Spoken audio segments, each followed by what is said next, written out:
And did you feel in any sense that Ben was a little bit too conservative? I thought Ben called a great game. I loved what he called. It's exactly what I wanted him to call. It was a hell of a job. And the way we played that first half was perfect. We knew what kind of game that was going to be in those elements. And we just didn't execute, you know. We didn't execute. And look, Goff has played better, but yet, man, he did some things well for us. That 4th and 3 was an outstanding throw, you know. The turnover that really got us was the snap. That was the one. The other two on 4th down, like the first one, 4th and 10, I love the throw. He gave us a chance, you know. I'm not going to punt from the 35, you know. So I love that. He gave us a chance. And the other one, 4th and 24, I mean, we're just trying to get a DPI. That's a hope and a prayer there at the end. So those to me weren't even turnovers for Goff. I mean, it was a snap, and that was really, you know, that's between a couple of people. So. Now, that was Dan Campbell speaking about Ben Johnson, the play calling. Wasn't even asked about Jared Goff. Unprovoked, he went to defending Jared Goff because he knew that was coming, because it ultimately came down to execution. And I agree with the majority of everything that Dan Campbell said just then. Like, those will be 2 interceptions that I will shit on Jared Goff for anytime you Goff would try to, like, come at me. But in, like, the flow of the game, they are kind of just arm punts. It's 4th down play. It is what it is. But the execution, it wasn't there. No. A lot of people talking about the predictability of like the Ben Johnson offense, and the people at least on Twitter that were coming at me were like, "Oh, run, pass." Like, no. In that third quarter, Smitty, there was only 4 run plays. Yeah. 3 and out, fumbles. It was bad. Yeah. And hold on, because I got him. Okay, you want the first drive? First play action, incomplete, behind, Khalif Raymond. Montez Sweat was on that ass too, but it's incomplete and behind Khalif Raymond. Second play after that, Goff missed Jamo. I'm sorry, that's the third down of that play. That's the one that hurts. That's the one that hurts. That's the one that hurts. hurts. That was a wide open touchdown. That was a walk-in touchdown for Jameson Williams. Yeah, first play. He beat both defenders by like 2-3 yards. Again, inside, in the middle, Jared Goff can cook in the middle. I ain't gonna lie to you. Jared Goff can cook with Amon St. Brown. Jared Goff can cook with Samuel Laporta. But if Samuel Laporta's not wide open on the outside of the numbers, he's not gonna hit him. Let him cook. Clearly, if Jameson Williams is wide open outside the numbers, he's not gonna be able to hit him. When you take away that first read in the middle, he's very, very limited. But first series, play action, miss behind Khalif Raymond.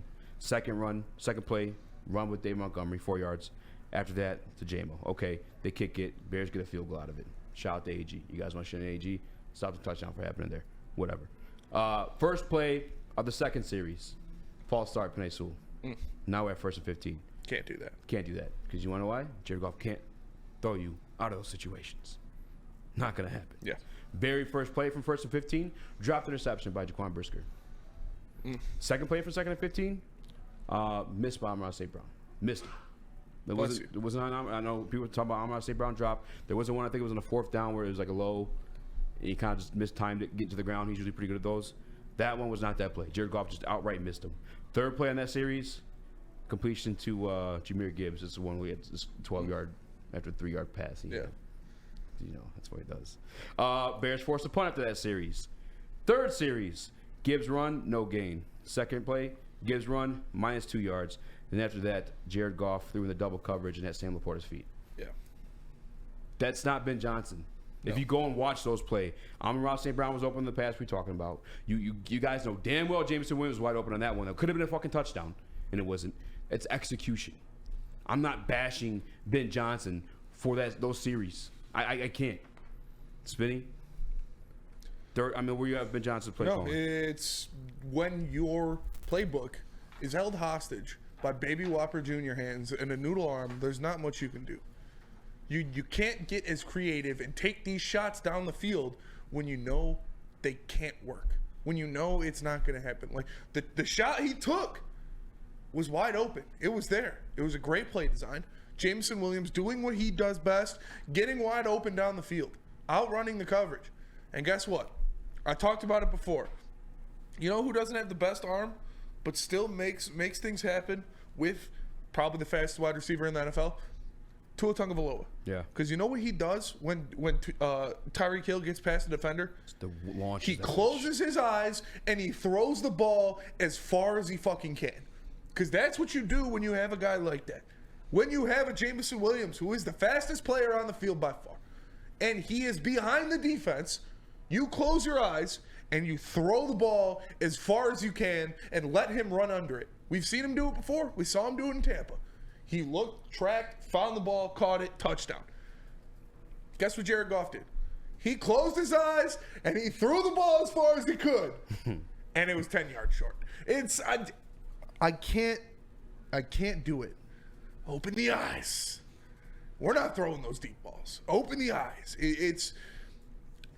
He has an extremely limited skill set. When you don't have the ability to extend plays, to create time, to move out of the pocket, and you can only throw the ball in the middle of the field or on screen passes, there's not much you can do. There's not many play calls that you're going to see. You're limited, bro. Like I said, Ben Johnson said it, you guys. He can make most of the throws that we give him. So not even all the throws they give him, and definitely not all the throws they have. There's not much you can do. Yeah, I'm not. If there's any like, if I were to critique Ben Johnson of anything, it probably is like run the ball more than, man. And I get like that final and third series, you tried it twice and Gibbs was stuffed like both times, but like maybe a little bit earlier on than not. Like if you're gonna play action golf for the first play out of that first series, how about a run beforehand? Maybe let's just run the wing tee. Yeah, let's just run the wing tee offense. And all these motions, all these fakes. Let something happen because you're not throwing the ball down the field, and you can't throw the ball down the field. Yeah, I guess I could bitch to like want things a little bit more creative, or just run the fucking ball. And you get to like a little bit of nods like the Bears' run defense too. Like they are one of the best in the league. I'm not telling you they are the best. Statistically, I know it says they are on paper. We both our running backs put up 60 yards on them yesterday. That's not the case. Like we're capable of running the ball. We kind of abandoned it at that point. And we're just trying to get Jared Goff going. Because guys were open. That's what I'm saying. I can't shit on. I guess you could shit on Ben Johnson this way. If this guy clearly is incapable of making these throws in this weather conditions in today's game, then run the ball. Then maybe stop giving opportunities to fuck up. Maybe I could say that. Is that fair, Chris? I mean, I don't know. It is, but I mean, you saw that you can't be one-dimensional. Like this whole Ben Johnson offense is predicated on its diversity, on its versatility, as Spencer would say. So you can't count on just running the ball, even though that is the strength, that is the bread and butter, that is the core of this offense. You know, if that's not consistently working or able to consistently work, then you do need to go to some of these other things. And unfortunately, that does put Goff in positions to make plays that he can't make. So it was in a sense a recipe for disaster. You know what? One thing I can say, I'm seeing a couple comments over sports chat, the JMO stuff. I can get down with that. It's unacceptable. It's unacceptable that he is getting one touch a game. I saw Jeremy Reisman post. How many games in his career do you think Jameson Williams has gotten more than one touch? Less than one. Less than one. Meaning? 0. Nada. That is unacceptable. No comprende. Unacceptable. And we'll see what happens, but I thought Jameson Williams is playing better. You know, those drags across the middle, although if Goff is throwing them to him, they're going to be behind him and low, so he's going to have to adjust to those even. Mm-hmm. But you can't use him as a deep threat because it's not going to happen. Ball's not going to get there. No. Especially not in the conditions where they're playing yesterday. They're just not. I know narrative. It becomes a pattern. Once the pattern, it's no longer narrative. It's just, it is what it is at that point. Colton's cardboard. I meant to mention this after Spinney was talking about it too on Hard Knocks. They did literally say that every once in a while Tyreek Hill will go to Tua and be like, look, I'm gonna just run, just throw it as far as you can. That's what you have to do. If you have a guy who is faster than everybody else on the field and he gets behind the defense, just chuck that bitch as far as you can. He's gonna find it. He's gonna find it. Tua did that in college to to fucking Jameson Williams. Bryce Young did it to Jameson Williams in college. Sorry, not Tua. Bryce Young did it to Jameson Williams in college. Tua does it to Tyreek now. You just throw the ball as far as you can when he gets behind the defense. If he gets it, great. If not, it's over everybody's head. But don't give him no chance by throwing it 10 yards behind him. We have a, I don't know what to call it anymore. Jared Goff defender. At one point in time, Booner from Woodward Knights. Yeah. Catch of the night, 8-10. I appreciate you stepping in. You were pretty upset yesterday. You and I actually got into it. You guys We were did. fighting. Yeah. I don't think it was like anything bad. Like looking back and watching it back, No, I think it was just like we both were really mad at the team, what was happening. yeah, that's how sports goes. You argue. Yeah, and like Yeah. people in the chat were like, "Oh, these guys." Like I think we were just being, just dudes being dudes, and we were Yeah, just it's how mad it the goes. Lions were down. Well, I know why I was mad. Yeah, I think You apologize. it's fair. No, it's fair that you were mad because I think you're, and I'm the heavyweights like image for the last 3 months has been behind the Jared Goff isn't it train. We've been like that since he got And brought here. no, I'm just saying, like during this season, as things like, even when things were great, there was like times where it was like, we have on video Easy being in the corner, like when he throws a great pass in Kansas City, like. But then it's like that's just how it's been. It's been both ways. So I think yesterday, it being like a Jared Goff to where all of the fans in Detroit kind of were seeing what you guys have been saying. I think it's fair to question some things for sure. And I have been a man of the people when it comes to being on the front lines of you guys call me the slappy, this and that. As the man of the people, it's like I heard an analogy today where it's like if you're raising a kid, you can't always just be like, oh, it's all good, butterflies and rainbows, as Spenny says. You have to, when things are bad and there's things that need to get better, there are things that need to be addressed, and that's just the fact of the situation right now. So as a man of the people, I'm going to tell it how it is and how I see it. And there is an issue going on right now with this Detroit Lions team the last 2 or 3 weeks, or even you can go 4 or 5 weeks. I don't want people as well, and I'm going to talk about this on Woodward Nights at 8 o'clock tonight. Yeah. I don't want people as well to think that it's like a thing to where we don't, and I'm sure you guys agree, like we don't think this Lions team's done this year. No. Like we have seen a very, very high level of football played from this team. Yeah. And I think we're like all just kind of at that point where it's like, where did that go? I'll tell you what, I if think they, we're if just they grossed play out. how they have the past 5 weeks, They will lose round winning one. the playoff game. They'll lose round. They'll make the playoffs, but they'll lose round one. Yeah. And I've been to the Booner path, the man of the people on the front lines, and I will continue to be that.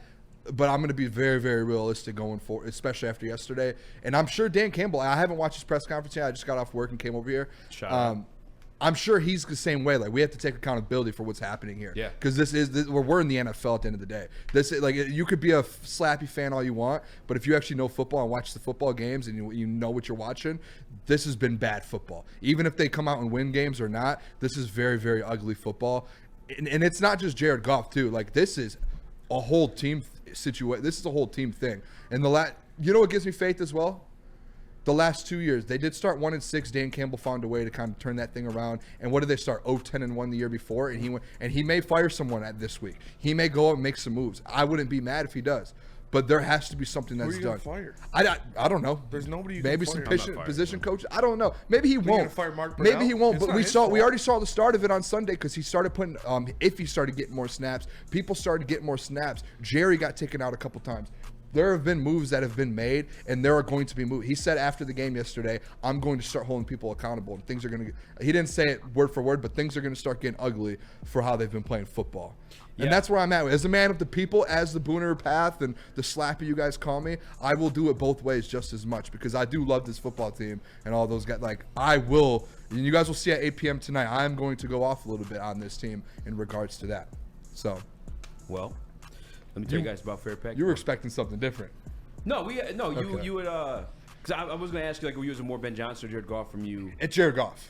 Yeah. Whoever people in the chat and people on Twitter, there's been people in my mentions. I had a tweet that just blew up, and hundreds of thousands of views, and people were there's people in there mentioning Ben Johnson, and it's ridiculous to me that a week ago Ben Johnson was the #1 head coaching candidate, and then today he's not, because maybe he did struggle with some play calling, but at the end of the day he was put in a bad position as well. Maybe he could have called plays better, but to blame Ben Johnson from one bad half of football is one of the most ridiculous scapegoat things I've ever heard in my life. Yeah. You don't know football and watch football if you go what after they do, Ben man. Johnson. It's always somebody else. Yeah. It's the offensive line. It's the receivers. It's Ben Johnson. It's never Jared Goff. But now, I think it's a full team. I'm not going to go at I'll go at Jared Goff today for sure. But this is I don't know, you guys are the Jared Goff Today more guys, than, but this is a full football team. You don't lose 2 of your last 3 games just because of quarterback. I know turnovers. This is right now this is a situation going on with the team. Yeah, yesterday more than any other game, that's where I pinpoint at Goff, Which is fair.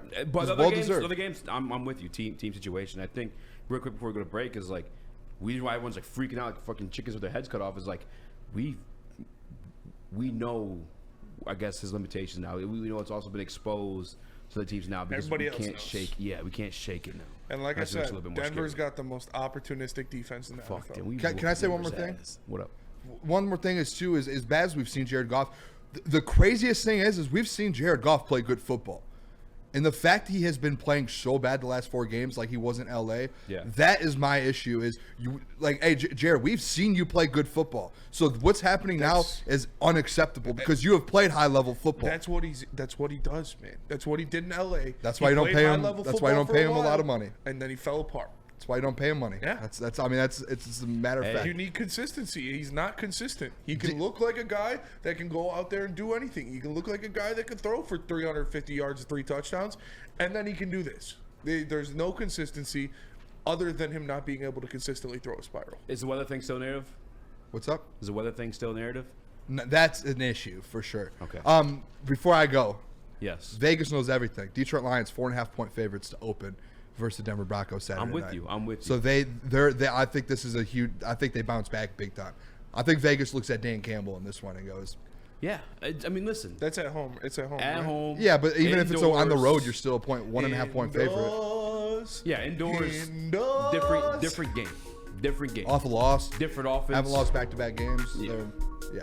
Like they're doing better, yes, but like they're not like world beaters by any means. 8 p.m. now. Indoors. AP. 8 p.m. Oh, yeah, it's prime 8 time p.m. game. No, I'm talking about Woodward Nights. You guys Woodward saw a Nights. glimpse of what I'm gonna be going off a little bit.